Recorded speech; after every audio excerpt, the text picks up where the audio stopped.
देखिए, यदि आप जिस हालात में हैं, उस हालात को बदलना चाहते हैं, अपने ज़िंदगी में कुछ और भी मुकाम हासिल करना चाहते हैं, तो यकीनन, यकीनन ये कहानी आपके लिए ही है। यदि आप भाग्यवादी हैं तब भी और यदि आप कर्म के सिद्धांत पर विश्वास रखते हैं, जैसा कि आचार्य चाणक्य कहते हैं, तब भी ये कहानी आपके लिए ही है। देखिए, एक बार एक कस्बे में बाढ़ आ गई और जैसा कि किसी भी आपदा के समय होता है, लोग वहाँ से निकल कर के एक सुरक्षित स्थान पाना चाहते हैं, वहाँ जाना चाहते हैं। ठीक वैसे ही यहाँ भी सिर्फ एक आदमी के सिवा वहाँ रहने वाले सभी आदमी किसी सुरक्षित स्थान पर जा रहे थे। अब जिस आदमी ने अपनी जगह नहीं छोड़ी, उसका कहना था कि मुझे विश्वास है कि भगवान मेरी रक्षा करेंगे। ये पानी स्वतः यहाँ से चला जाएगा, उसे कुछ भी नहीं होगा।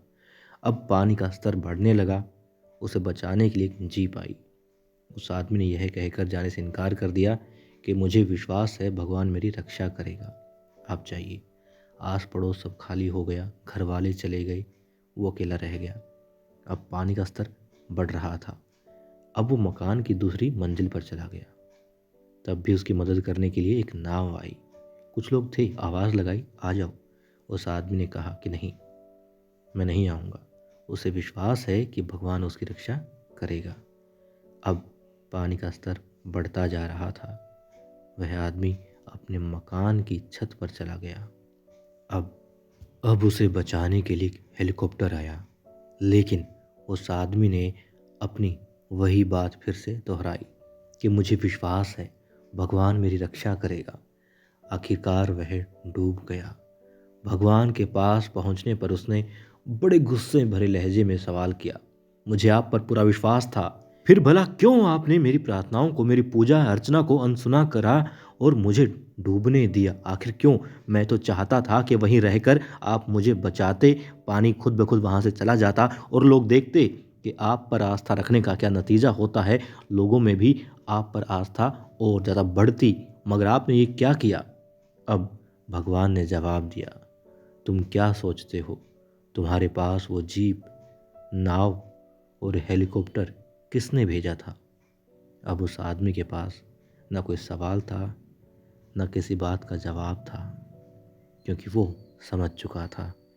और उम्मीद है दोस्तों, आप भी समझ चुके होंगे। और यदि नहीं, आस्था से नहीं तो कर्म के सिद्धांत पर बात करते हैं। यदि यही बात होती तो फिर आचार्य विष्णुगुप्त को दर दर नहीं भटकना था। अपने एक योग्य शिष्य को प्राप्त करने के लिए चंद्रगुप्त मौर्य बना करके उसे मौर्य वंश की स्थापना करने की आवश्यकता थी ही नहीं, क्योंकि ये तो स्वतः हो जाना था यदि भाग्य ऐसा करता कि होना है। लेकिन नहीं, उन्होंने जरिया बनाया कि चंद्रगुप्त मौर्य को ढूंढो।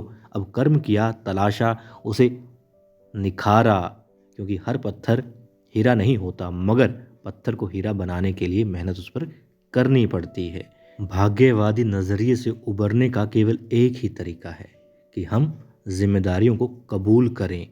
किस्मत पर यकीन करने की बजाय नतीजों के सिद्धांत को समझें, वजह तलाशें कि ऐसा हो रहा है तो क्यों हो रहा है, क्या कारण है, और फिर खुद पर विश्वास करें, कर्म पर विश्वास करें, क्योंकि ज़िंदगी में महज लक्ष्य धारण करने से कुछ नहीं होता। इंतज़ार भी मत कीजिए, मगर सिर्फ इच्छाएं और चाहत मत रखिए। कर्म कीजिए, सोचिए, विचारिए और फिर कर्म कीजिए, आगे बढ़िए, तैयारी कीजिए, योजना बनाइए और फिर उस लक्ष्य को हासिल करिए।